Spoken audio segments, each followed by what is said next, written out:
Assalamualaikum warahmatullahi wabarakatuh. Perkenalkan, nama saya Alfat Area Ilahi dari kelas PSDIB dengan NPM 2415061014 dari kelompok 1B. Ya, jadi pada video kali ini saya akan menjelaskan mengenai rangkaian eh, decoder katoda, yang mana itu merupakan rangkaian active high ya. Oke, kalau begitu ini merupakan video untuk tugas akhir Laprak 5 yang berjudul pengkodean. Oke, kalau gitu langsung saja saya mulai ke pembahasannya. Ya, jadi seperti yang dilihat, kita menggunakan rangkaian dengan komponen-komponen seperti logic state, yang mana logic state sendiri berfungsi sebagai eh, inputannya ya, seperti yang bisa dilihat. Oke, kemudian logic state ini, yang inputan ini, dia dihubungkan ke IC tersebut, masuk ke pin 7, pin 1, pin 2, pin 6, dan iya, pin 6. Oke, yang mana itu merupakan A, B, C, dan D-nya. Oke, yang mana kita menggunakan IC 7448. Yang mana itu merupakan IC dari decoder katoda. Ya, 7448. Oke, ini merupakan IC yang kita gunakan. Nah, pada IC ini, setelah eh, inputan-inputan tadi kita masukkan ke pin-pinnya masing-masing, ya, maka inputan tersebut akan diproses melalui logika-logika yang ada di dalam rangka dalam IC ini. Nah, setelah logika-logika tersebut memproses inputan tadi, maka dia akan mengeluarkan outputan, yaitu outputan QA, QB, QC, QD, QE, dan QF, dan juga QG. Nah, yang mana QA itu dengan pin 13, QB pin 12, QC pin 11, QD pin 10, QE pin 9, QF pin 15, dan QG pin 14. Nah, oke, outputan tadi dihubungkan dengan logic probe. Nah, logic probe ini sebagai indikator bahwasanya dia merupakan active high, yang mana dia akan aktif ketika outputnya bernilai satu. Seperti yang bisa kita lihat di sini, dia bernilai satu, maka akan menyala. Nah, pada rangkaian ini sendiri, kita menggunakan resistor yang berguna untuk membatasi arus yang masuk ke dalam eh, outputan akhirnya ya akan ditampilkan pada seven segment diagram. Nah, jadi proses kerjanya itu seperti ini. Pertama, inputan itu masuk ke dalam IC. Nah, ke dalam A, ke dalam B, ke dalam C, dan ke dalam D. Nah, setelah masuk ke dalam IC ini, inputan tersebut akan diproses, yang mana menghasilkan outputan QA yang bernilai 1, QB yang bernilai 1, QC yang bernilai 1, QD yang bernilai 1, QE yang bernilai 1, QF yang bernilai 1, dan QG yang bernilai 0. Nah, karena dia merupakan angka 1 ya, dia masuk ke dalam segmen display ini.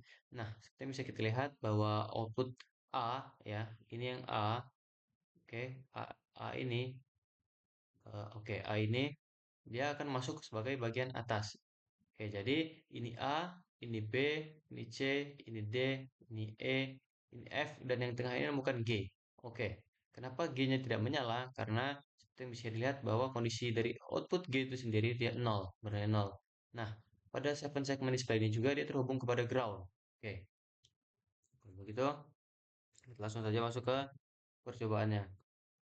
Nah, oke, seperti yang bisa kita lihat, ketika kita memasukkan angka biner satu, ya, seperti yang bisa kita lihat, maka dia akan mengaktifkan ketika kita masukkan inputan satu ya, inputan satu yaitu 7 ini, oke, pada pin 7 ini yaitu A. Nah, dia akan diproses melalui serangkaian logika yang ada di dalam IC ini, yang kemudian setelah diproses biner satu ini, oke, dia masuk ke dalam rangkaian IC ini, yang kemudian dimasukkan ke dalam beberapa logika yang ada dalam IC, kemudian dikeluarlah output dari QA itu 0, QB itu 1, QC itu 1, QD itu 0, QA itu 0, QF itu 0, QG itu 0. Nah, seperti yang saya jelaskan tadi, bahwasanya QA itu merupakan yang di atas sini, QB merupakan sini, dan QC merupakan yang di bawah sini.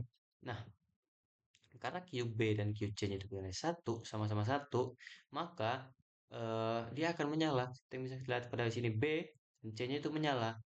Oke. Kalau begitu, jika kita masukkan input 2, eh, input 2, nah, seperti yang bisa dilihat. Ketika kita masukkan input 2, logika di dalam IC ini dia akan bekerja seperti eh, dia bahkan mengkonvert nilai QA, QB, em, QC, QD, QE, QF, dan ke G menjadi 1101101. Ya, seperti yang bisa kita lihat pada outputan ini yang dilambangkan dengan angka yang jelas. Oke, yang mana seperti yang dijelaskan sebelumnya, ini A itu bernilai satu jadi menyala, B bernilai satu menjadi menyala, kemudian D, D bernilai satu menjadi menyala, QE bernilai satu menjadi menyala, dan terakhir QG. Seperti yang di sini QG itu bernilai satu, jadi yang tengah sini menyala ya. Nah, ketika kita berikan input 3, maka dia akan menjadi seperti ini. Oke, ketika input 4, nah input 4 itu seperti bisa kita lihat ya. Dia mengaktifkan yang B, yang C, yang F, dan yang G saja. Oke, kita berikan input 5. Nah, ini yang terjadi jika kita berikan 5. Kemudian jika kita berikan input 6. Oke, kemudian kita berikan input 7. Oke, berhasil ya. Input 8. Nah, 8. Kemudian yang terakhir adalah input 9. Oke. Nah, input batas maksimal dari 7 segment display yang bisa ditampilkan adalah angka 9. Dimana jika kita coba masukkan angka lebih dari 9, yaitu semisal nih, kita masukkan angka eh, kita masukkan angka 10. Nah, dia akan error, malah menjadi seperti ini. Kenapa dia menjadi error? Karena untuk dari 7 segment display sendiri, dia hanya bisa menangkap seperti yang bisa lihat yaitu A, B, C, D, E, F, G. Ya, hanya 7 ya. Oke, hanya 7 yang bisa ditangkap. Jadi jika untuk angka yang lebih dari angka 9, dia tidak bisa ditampilkan. Oke, kalau begitu saya rasa penjelasannya sudah cukup ya. Sekian. Oke, sekian penjelasannya. Terima kasih. Assalamualaikum warahmatullahi wabarakatuh.